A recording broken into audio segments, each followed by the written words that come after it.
ಹೆಸರು ಗಂಗಾಧರ್ ಅಂತ ಬಹುಜನ ಸಮಾಜ ಪಕ್ಷದ ತಾಲೂಕು ಉಪಾಧ್ಯಕ್ಷರಾಗಿದ್ದೀನಿ.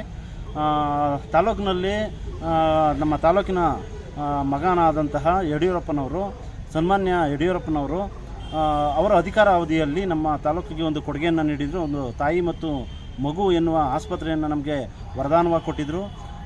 ಸನ್ಮಾನ್ಯ ನಾರಾಯಣಗೌಡರು ಕೂಡ ಅವರಿಗೆ ಬೆಂಬಲವಾಗಿ ನಿಂತು ತಾಲೂಕಿನಲ್ಲಿ ಒಂದು ಉತ್ತಮವಾದ ವ್ಯವಸ್ಥೆ, ಆಸ್ಪತ್ರೆ ವ್ಯವಸ್ಥೆ ಇರಲಿ ಮತ್ತು ತಾಯಿ ಮತ್ತು ಮಕ್ಕಳ ಸಾವನ್ನು ನಾವು ರಾಜ್ಯಾದ್ಯಂತ ನೋಡ್ತಾ ಇದ್ದೋ, ಇದನ್ನು ಕಡಿಮೆ ಮಾಡೋಕ್ಕೋಸ್ಕರ ನಮ್ಮ ತಾಲೂಕಿನಲ್ಲಿ ಒಂದು ತಾಯಿ ಮತ್ತು ಮಗು ಆಸ್ಪತ್ರೆಯನ್ನು 27 ಕೋಟಿ ಹಣವನ್ನು ವ್ಯಯ ಮಾಡಿ ಇಲ್ಲಿ ತಾಲೂಕಿಗೆ ತಂದರು.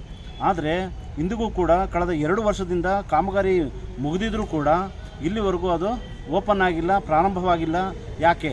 ಇದು ಏನಾದರೂ ಸರ್ಕಾರದಿಂದ ಏನಾದರೂ ಇದಕ್ಕೆ ಅಡೆತಡೆಗಳಿದೆಯಾ, ಅಥವಾ ಸರ್ಕಾರವೇ ಇದಕ್ಕೆ ಉದ್ದೇಶಪೂರ್ವಕವಾಗಿ ಏನಾದರೂ ಅಡೆತಡೆ ಮಾಡ್ತಾ ಇದೆಯಾ? ಅದಲ್ಲದೆ ಸ್ಥಳೀಯ ಶಾಸಕರಲ್ಲಿ ಏನಾದರೂ ಕೊರತೆ ಇದೆಯಾ? ಅವ್ರಿಗೇನಾದ್ರು ಇಚ್ಛಾಶಕ್ತಿ ಇಲ್ವಾ? ದಯವಿಟ್ಟು ಇಲ್ಲಿ 100 ಕೋಟಿಯ ಯಂತ್ರೋಪಕರಣಗಳನ್ನ ಈಗಾಗಲೇ ತಂದು ಆಸ್ಪತ್ರೆ ಏನು ತಾಯಿ ಮತ್ತು ಮಗು ಆಸ್ಪತ್ರೆ ಒಳಗೆ ತಂದು ಇಟ್ಟಿದ್ದಾರೆ. ಇವೆಲ್ಲವೂ ಕೂಡ ಮುಂದಿನ ದಿನಗಳಲ್ಲಿ ಹಾಳಾಗೋ ಪರಿಸ್ಥಿತಿಗೆ ಬರ್ತಾ ಇದ್ದೇವೆ. ದಯವಿಟ್ಟು ಇದನ್ನು ಸರ್ಕಾರದ ಗಮನಕ್ಕೆ ಮಾಧ್ಯಮದವರು ತರಕ್ಕೆ ಹೊರಡ್ತಾ ಇದ್ದಾರೆ.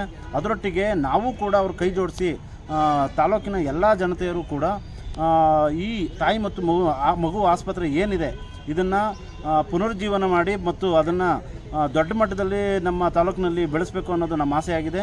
ದಯವಿಟ್ಟು ತಾಲೂಕಿನ ಎಲ್ಲ ಜನತೆಯೂ ಕೂಡ ಆಡಳಿತ ಸರ್ಕಾರ ಮತ್ತು ಏನು ನಮ್ಮ ತಾಲೂಕಿನ ಶಾಸಕರಿದ್ದಾರೆ ಅವ್ರ ಮೇಲೆ ಒಂದಷ್ಟು ಒತ್ತಡ ಹೇರಿ ಈ ಆಸ್ಪತ್ರೆಯನ್ನು ನಾವು ಖಂಡಿತವಾಗಿ ಉಳಿಸ್ಕೋಬೇಕು ಅಂತ ನಾನು ಕೇಳ್ಕೊಳ್ತಾ ಇದ್ದೀನಿ.